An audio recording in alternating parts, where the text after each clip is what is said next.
ఒకటి బచావతి పెడితేనేమో జూరాల గతి అది. అప్పుడు చంద్రబాబు నాయుడు గారి స్లోగన్ సమైక్య రాష్ట్రంలోనే సమగ్ర అభివృద్ధి.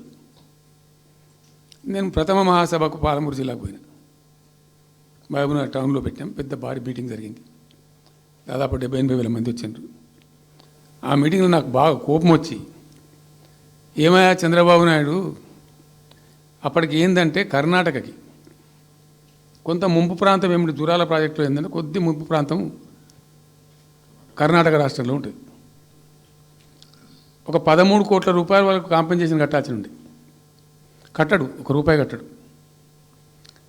ఏమయ్యా చంద్రబాబు నాయుడు గారు, నువ్వు దత్తత తీసుకున్నావు, కథ తీసుకున్నావు, డైలాగులు చెప్తున్నావు, ఇక్కడ చచ్చిపోతాను జనము, బొంబాయికి వలసలు పోతుండ్రు. ఇటువంటి పరిస్థితులలో కూడా కర్ణాటకకు డబ్బులు కట్టడానికి డబ్బులు లేవా? ఇదేనా సమైక్య రాష్ట్రంలో సమగ్ర అభివృద్ధి అంటే? బట్టిగా బ్యారేజ్ ఆ గోడలకు కట్టిన విడిచిపెట్టేది చూసి తమాషా పడన్నా అని చాలా తీవ్రమైన విమర్శలు చేశాను.